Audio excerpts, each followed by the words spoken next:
Em Semeando a Boa Semente, falo hoje sobre paz seja convosco.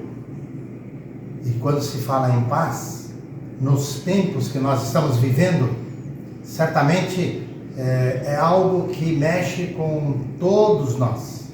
Se há alguma coisa que o mundo, de um modo geral, almeja, é a paz.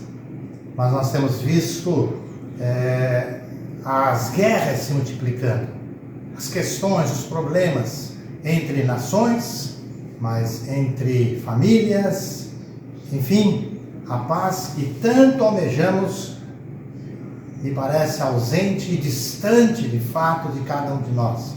A cada dia encontramos as dificuldades para o bom relacionamento, o bem-estar de cada um de nós, e a paz que dizemos almejar e às vezes ter, está longe da verdadeira paz. Mas quero falar sobre alguém que pronunciou esta frase: paz seja convosco. E o registro desta frase está no Evangelho de João, capítulo 20, nos versículos 20 a 22, ou 19 a 22.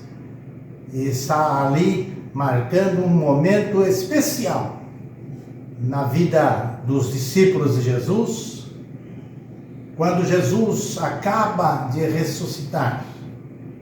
Sabemos de todo o processo anterior, a sua crucificação, mas agora, João capítulo 20 está registrando a ressurreição de Jesus. E ele define ou decide, como primeiro ato seu, visitar os discípulos que estavam encurralados, vamos dizer assim, fechados a 4 chaves, com medo dos judeus, porque o seu mestre havia sido morto. Já estavam aguardando a ressurreição, mas ainda havia alguma dúvida sobre exatamente isso.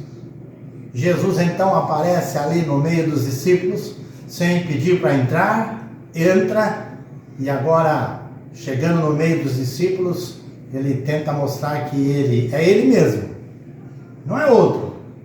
E então diz o texto que ele mostra as chagas, mostra as marcas da crucificação. E o texto então vai dizer que os discípulos se alegraram, ficaram felizes agora em ver que o mestre de fato estava com eles, havia ressuscitado. E é tão interessante que a gente descobre Jesus como um primeiro ato da sua ressurreição, juntamente com os seus discípulos, oferecer a eles um presente. Ele leva consigo um presente, e o melhor e o maior presente que alguém poderia receber em vida na face da terra. Ele oferece o Espírito de Deus, o Espírito Santo, para estar com eles. No texto que nós temos aqui no versículo 22 diz: paz seja convosco. E havendo dito isto, soprou sobre eles e disse-lhes: recebei o Espírito Santo. Esse é o maior presente que Jesus poderia dar agora, depois, já ressurreto, aos discípulos. Recebei o Espírito Santo.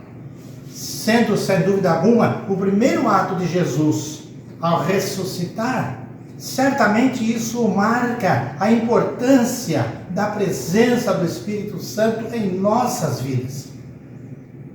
Se não for a verdade, provavelmente Jesus tivesse oferecido outra coisa, algo diferente. Mas é tão importante a presença do Espírito em nossas vidas, que Jesus então registrou e ofereceu esse grande presente a todos nós, a partir daqueles seus primeiros discípulos. É para pensar, porque quando Jesus, depois de ter convivido com eles um tempo, agora de fato chegou a hora de ele ser assunto ao céu. Ele entendia que a sua missão, claro, já tinha sido cumprida, e ele precisaria retornar à presença do Pai. E agora preparando os discípulos para o seu retorno, para deixar os discípulos ali, e agora eles fariam a parte que haviam aprendido com Jesus, por certo. Jesus então diz para eles que mesmo ele indo para junto do Pai, ele não os deixaria órfãos. Olha só. E ele faz uma promessa de que em estando lá, ele enviaria o Espírito Santo, certamente para estar com seus discípulos, para estar com as pessoas de um modo geral, em todo o tempo. A presença do Espírito Santo, então, ela é muito importante para todos nós. Mas essa questão de Jesus soprando e dando, oferecendo o presente do Espírito Santo para as pessoas, nos remete a pensar lá no princípio de todas as coisas. No livro do Gênesis, o capítulo 2, é interessante perceber no versículo 7, que diz assim: então formou o Senhor Deus ao homem do pó da terra, e lhe soprou nas narinas o fôlego da vida, e o homem passou a ser alma vivente. Olha que interessante.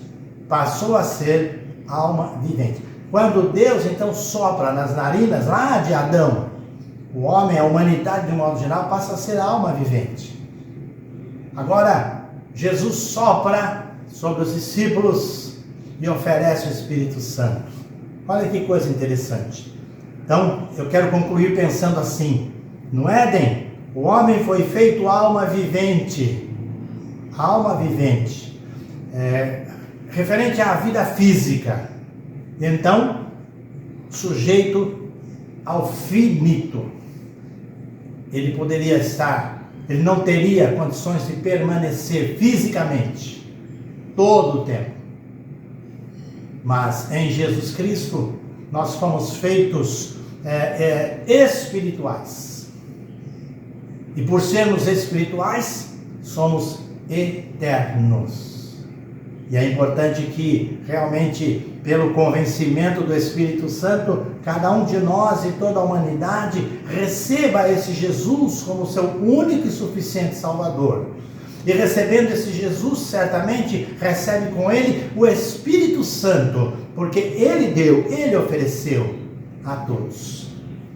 É importante que pensemos nisso e descobramos que somos seres espirituais e temos algo maravilhoso, esplendoroso, guardado, reservado para cada um de nós.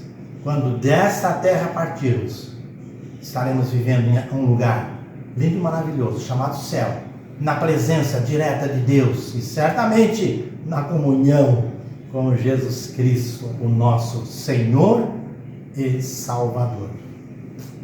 Pense nisso.